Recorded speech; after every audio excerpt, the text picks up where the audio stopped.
Hi there, my name is Ben Price. I'm from San Antonio.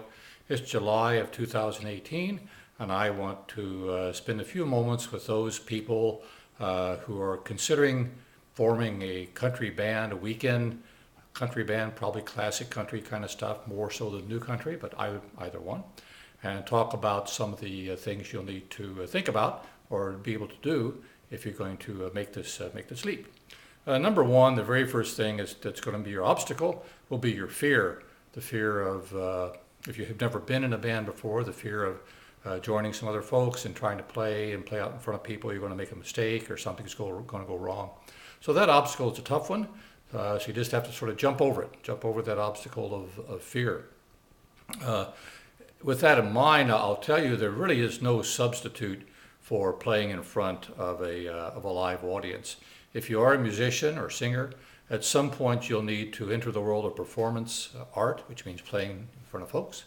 So, however, the good news, once you do it, a time or two, it becomes pretty easy, really. So it's just that first initial thing of getting together and playing in front of folks that will be a challenge for you. Okay, I have a couple of important things here to talk about, and then we have I have some notes on my computer I'm looking at from time to time. So I have a couple of important things. There are really two realities when you're playing in a small band, again a weekend band, small venues. One is the reality that you, the musician or the singer, that you believe you hear or you believe you hear. And then the second reality is what the audience hears. They're not the same reality. As a musician, again, you're always concerned about making a mistake or getting something wrong, or you're playing a solo. If you're the guitar player, you hit a wrong note, or if you're the drummer, you get out of time. The audience doesn't hear that. They're there to enjoy themselves, have a drink. If it's a restaurant, they're going to have something to eat. You're the entertainment. So they're not critical. Generally speaking, the audience, is not critical. So if you're the guitar player, Brent Mason is probably not in the audience. And if he is, it's his day off. He doesn't care. So, leave him alone. So be aware and think about not being critical about yourself and your sound.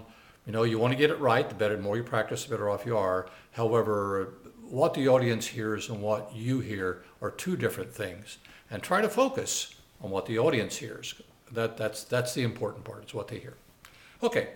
Number two is it's all about the singer in a band like we're talking about.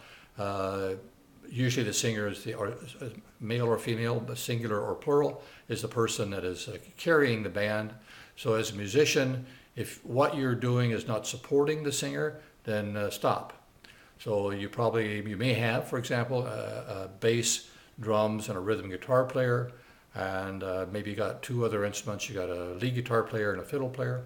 So at the beginning of a song, the guitar player or fiddle player starts it, and once the singer starts into the verse, really all you need is the guitar, bass, and acoustic guitar, bass, and drums. So if you're playing lead guitar, or fiddle, or keys, just because you have the instrument in your hand doesn't mean you have to play for the entire 3 minutes.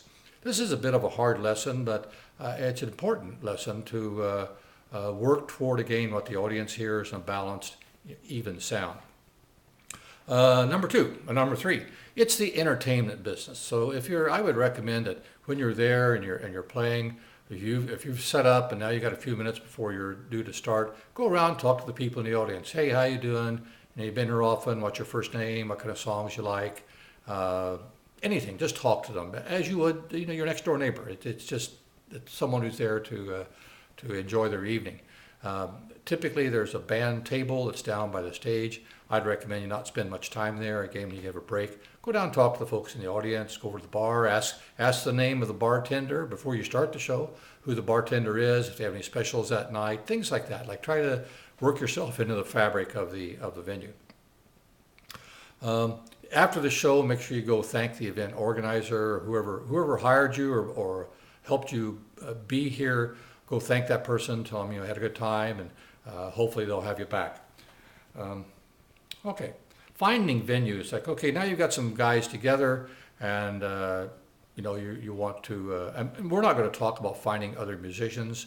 I'll presume you know some people, or you're either going to answer an ad on Craigslist, something like that, or you know some folks to form your band. So we're not going to talk about that. So how do you find a venue?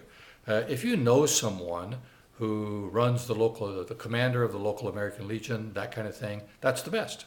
However, if you don't, or if you only know one person, then you'll need to get on the phone. Get on the phone, call the venue, drive around your neighborhood, look for venues, call the person, ask for the band booking manager, just tell them what's going on. I mean, they're looking for talent and you're looking for a job.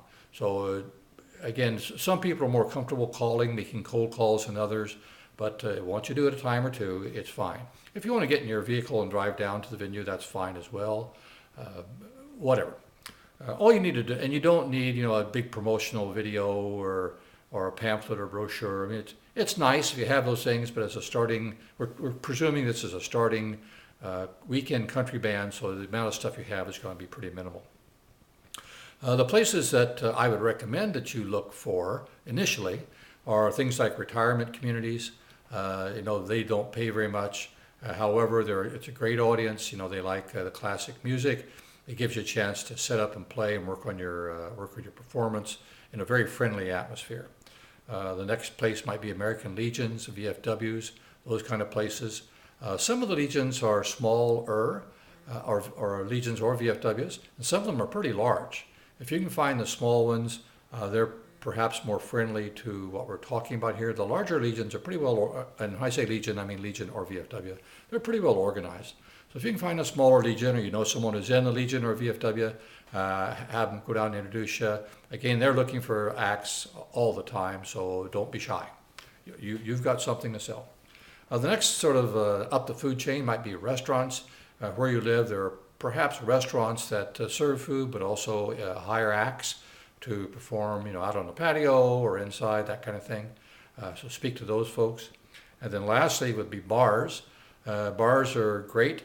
They're probably at the top of the pyramid for the food chain for what we're talking about, sort of a weekend kind of band. They're good. I mean, they do this all the time, book bands, and there'll be someone there, and you can tell them what you do and see if you can get a slot in there. But my recommendation would be start with something like a retirement home, something like that. Next thing I'm going to talk about is equipment. Every musician should come to the band with their own equipment. You need to have reliable equipment, and if you sing, you need to have your own microphone stand, and cable. The good news is equipment these days is really not very expensive. If you're a guitar player, you can get a reasonable guitar for perhaps $300, $200-300, and you can buy an amplifier, same price, $200 or $300, and a microphone. Shure SM58 is $100, and you get a stand and a cable with that. So for $600 or $700, you've got everything you need, and it'll last you a long time. If you have a 1974 Fender Telecaster, that's great, and a big amplifier, that's great, but you don't really need that. What you need is to get comfortable with what you're doing, and then if it works out after 3 or 6 months, it's all going really well, and you want to invest more money in equipment, if that's good. My suggestion is don't focus so much on the equipment to start with. Most of what's going to make you successful in this is your organizational skills and your practicing your hands and your mental set, your voice. Used versus new equipment. Personally, I have no issue with used equipment. You can buy it I live in San Antonio, so there's a pretty significant Craigslist community here. So you can buy a used guitar on Craigslist again for $200-300, and it's fine.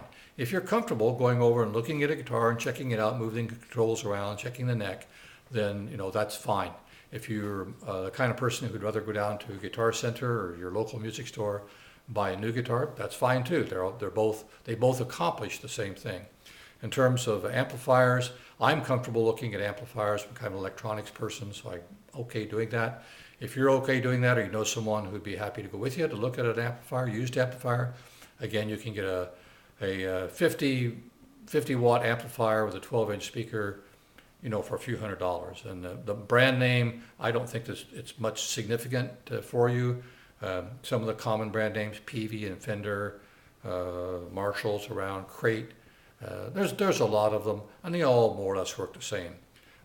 Tube versus solid state. Most of the amps that have come across these days are solid state. They work fine. So Don't worry so much about the equipment, but you do need something that's going to be reliable. If your amp is scratchy or making bad noises, get it fixed. Same with your instrument. If your instrument's not reliable, get it fixed. The next thing is the PA system. We'd said that every musician should have their own instrument and a microphone if they sing. The PA, usually someone in the band will own the PA. And I want to let you know, to start with, that volume is not your friend. Clarity is your friend. You'll definitely see a lot of bands that kind of believe that the louder it is, the better it sounds. It's not so.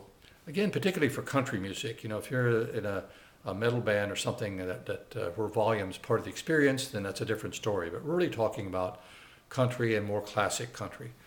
So volume's really it's not your friend. You need to be reasonably loud, but what you want is you want the singer's words to be clearly heard by everyone in the audience.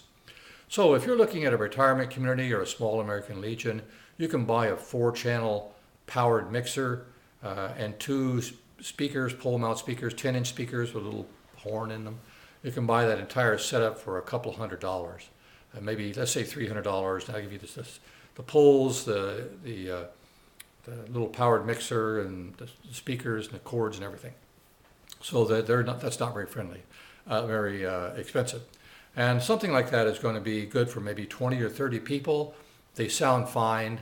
I have one and use one from time to time. If you're in a really small venue, they work great, and they're easy to transport. You just carry them in, carry them out, no problem.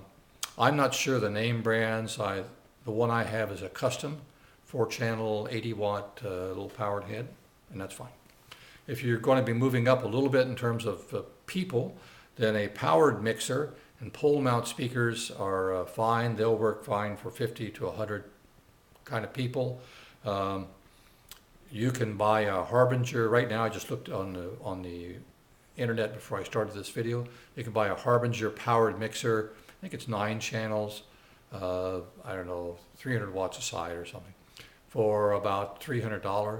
And you can buy a set of PV-PR15 pole mount speakers. There's a 15-inch speaker and again a horn in these things, and they're about $500 for a set. Throw in another $100 for the pole mount stands and cables, so you're looking at maybe $1,000 for a something like that. And that's probably the most common thing you're going to see around for small bands. Powered mixer, a couple of pole mount 15s with a horn.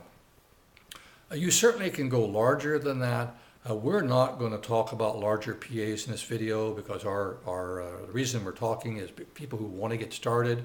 So if you already got a big PA, or you know someone who does, great. If you want to get started, then you're looking at a cost outlay. If you're going to be the person who owns the PA, either looking at a $300 outlay for a small 4-channel powered mixer, or about $1,000 for a 8 or 10 channel powered mixer with the 15s. I've used the term powered mixer, and I want to talk just for a moment about the difference between a powered mixer and powered speakers. The old school stuff is a powered mixer with unpowered speakers. The newer things, and if you go to a music store, a new music store, most of what you see will be powered speakers with an unpowered mixer. At the end of the day, they all do the same thing. So whether you take the amplifier out of the powered mixer and build it into the speakers and put them up on poles, or you leave the amplifier built into the mixer itself, it really doesn't matter, frankly. But in vogue these days are the powered speakers and the unpowered mixer. So if you're buying new stuff, that's probably what you'll get.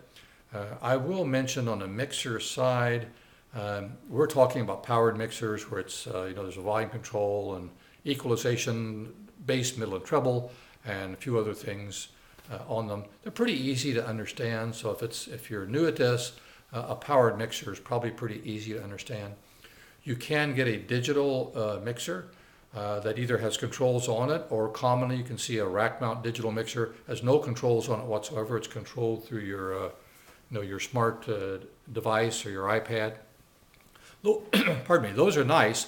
You will have to spend some time learning how they work. And if you're brand new at it, a digital mixer with no controls where it's controlled by your iPad, it's going to be kind of confusing. But if you're willing to spend the time on it, again, they work fine. And you can you control them wirelessly, and then you connect those out to your powered speakers. So my take on a powered mixer and unpowered speakers versus unpowered mixer, powered speakers, whatever you can get a good deal on, that's fine.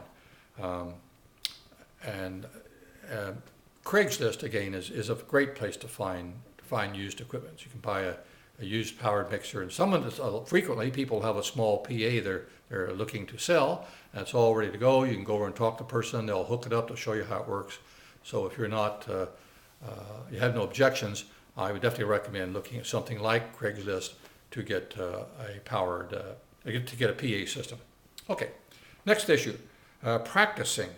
A typical show, if you're in a band, a typical show is about 4 hours long, and you're going to do about 60 songs in an evening. So if that's your goal, is to do 4-hour shows, then you'll end up needing about 60 songs. Not that bad, really. Most bands probably have 80 or 100 songs, and they pull 60 out a night. For your practicing, most of your practicing will occur at home before you go to the actual band practice. New bands tend to practice a lot. They tend to get together and practice. In my experience, there's a lot of time that's not really utilized working on the material. So it comes sort of a social thing, practicing / social meeting. My recommendation to you would be to keep the social stuff down to a minimum. You might be able, or a person might be able to learn 5 songs at a typical practice. Practice is going to be a couple hours. So when you come to the practice, be prepared to learn 5 songs. You're going to go through the song, 4 or 5 times. If someone can create a chart, an Excel, Microsoft Excel, that kind of thing works really well for creating a chart. If someone can create a chart and give you the YouTube link for the song that you're supposed to learn before you go, then you can review that at home, block it out, figure out the key the singer is going to sing it in. They should let you know that. So when you get to practice, it should be kind of a productive thing. If you can make your practices productive, that's great. If your practices tend to drag out and really turn into more of a social thing, that'll wear you down after a while. So my suggestion, look at your practice as you would anything else in your life. Try to optimize it, make it worthwhile. Next item on my list, getting paid. Hey, here we go. If you're going to be in a band and you're going to go out and look for jobs, you need to get paid. There are bands that will play for free. I would recommend you don't do that. You're selling a service, so you've got equipment, you've practiced, you're going to go out and you're going to do an hour show or 2 hours or whatever, 4-hour show. You have every reason to ask for payment. So I would suggest that you talk to your bandmates and decide what would be a reasonable payment to do. If you're playing retirement homes and things like that, some of those folks can't pay you. You may get, at very small American Legions, they may pay you $50 a man, and you've got a 4-piece band, you're going to get a couple $100 in tips, a couple $100, and then on top of that, tips. The larger Legions, you may get $100 a man, and tip bucket. Make sure you have a nice tip bucket and always keep that out there. Restaurants and things, same. So my recommendation is to go in with a price in your mind. When you're talking to the owner or the event organizer, tell them our normal price is $500, and then stop and see if they flinch. If they don't flinch, great. Now you've got a $500 gig. If they do flinch and say, well, we can only pay $300, you can tell them, well, our normal price is $5. We'll do this first gig for you for $3 and a tip jar. And when you get done that evening, make sure you reinforce to the person you're talking to that normally your fee is $500. You're going to take the $300 this and you appreciate coming out and playing for them and so forth. When you in the service industry, when you do a service and you tell someone what your price is, that's going to be your price going forward. It's very difficult if you played at a venue for $200 a bar and you said, okay, we'll play for $200 because we want to get in there. The next time you call them up, the bartender is going to say, great, I got a slot open for you on November the 13th, and that's $200, right? And it's very difficult to tell them, oh no, now our price is $500. So be conscious of you're selling a service, you need to get paid for that and not to undercut yourself. There will be bands who'll play for free. You can't do anything about that. As a band, you may decide that you want to do a fundraiser for free. I would suggest perhaps that every band member gets one free job a year. So if you've got somebody in your family that's having a birthday party and they want a band, that might be my free job for the year. Now they'll give you some food and maybe to get your tip jar, get a bit of money, but I wouldn't make the free thing anything more than the rare occasion. It's a slippery slope out there. Okay, so getting paid. You got a right to get paid. And my last item is just odds and ends. What you should wear. We're talking about country music here. I don't think an official uniform is something that I would recommend you focus on initially or even ever. However, I would recommend that if you're going to play somewhere, regardless of where you're playing, you show up respectably. So that may be clean and pressed jeans and a clean shirt. I would avoid cutoffs and t-shirts and things like that. It makes an impression. So just you don't have to all be dressed alike, but do respect the event. Try to show up ahead of time, get set up, know what's going on, look presentable, and act presentable. It's a professional thing. It's the entertainment business. Be professional. Be professional at all times. Next thing, getting along with your band members. Don't be critical of your bandmates. When you get the opportunity, encourage them. Perhaps this is their first time in a band as well, or it's fairly new. They're going to have challenges, things they think are important for them. There are going to be differences of opinion. You're going to have to just be able to accept these other people for who they are and what they are. Learn to work with them. Try not to be critical. You may have someone maybe you've got a 4-piece band. You may have someone in your band that says, "Oh yeah, I've been playing in bands for years," and and they know everything. Don't give them a hard time. Just listen to what they say, and if it makes sense for you, then accept it. If it doesn't make sense, then do what you think is the right thing to do. People all have personalities, and it's your job to when at all possible, as someone said, when at all possible, get along with everybody. Last sort of important point, band meetings.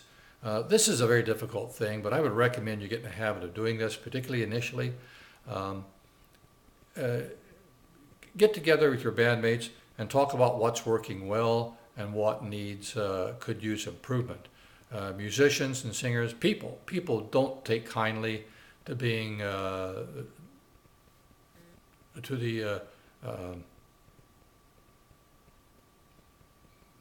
being told that they're not doing well or doing something right. We don't like comments about our playing or singing. So be aware that when you're having a band meeting, take off your attitude hat and put on the "we can make it better" hat and wear that. Some of the common issues that you would probably discuss in the band meeting, and you could even do this after the practice, is tempo. Some folks have differences at tempo. Actually, I'll come back and talk about that in a second. Individual instrument loudness. You may feel that the bass player is too loud, or the drummer's too loud, or the guitar, whatever.